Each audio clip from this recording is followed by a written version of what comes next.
Assalamualaikum warahmatullahi wabarakatuh. My name is Muhammad Fadil Rahman Kaab.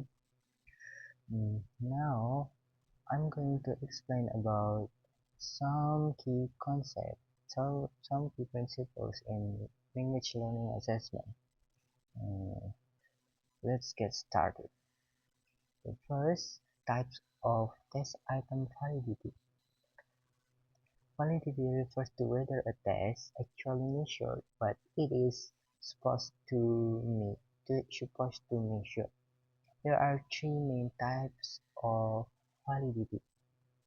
The first thing is content validity. This checks whether the test content covers the full range of the subject. For example, if a grammar test only includes past tense, it doesn't have good content validity. The second thing, construct validity. This asks if the test truly measures the concept or construct it claims to.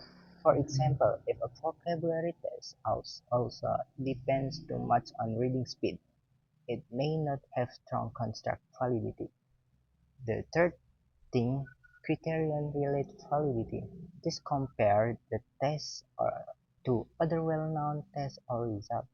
If student who if student who score high on your test also score high on TOEFL, your test has good criterion-related validity. The second thing, type of test item reliability.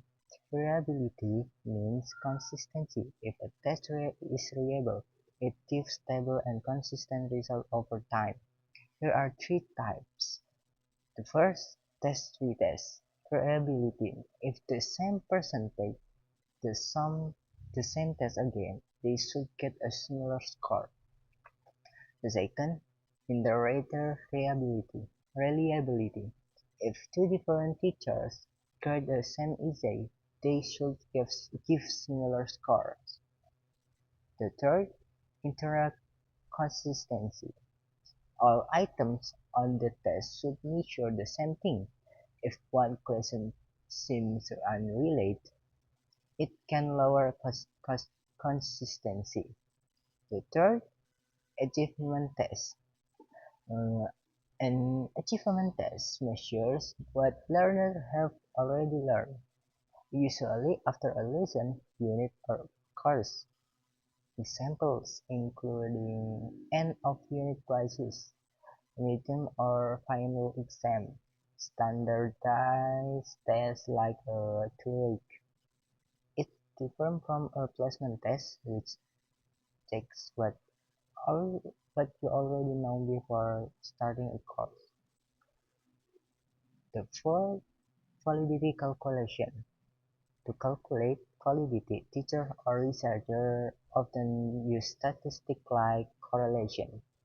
For example, if your test scores strongly match student performance in class or on other trusted tests that show good validity, you can calculate this using a correlation coefficient value. A correlation coefficient values closer to 1 means stronger validity. The fifth, Bloom's taxonomy. Bloom's taxonomy is classification of learning objectives. It helps teachers design tasks at different level of thinking. The first, remember that mean recalling effect. The second, understand, explaining ideas. Apply, using knowledge in real situation. The fourth, analyzing, breaking information into some part. Five, evaluate, making judgment. Six, create or producing new work or ideas. It's very useful when making lesson plans or designing test questions. Maybe it's enough for me. That is for my explanation of this important language learning assessment concept. I hope it helps. Thank you for watching.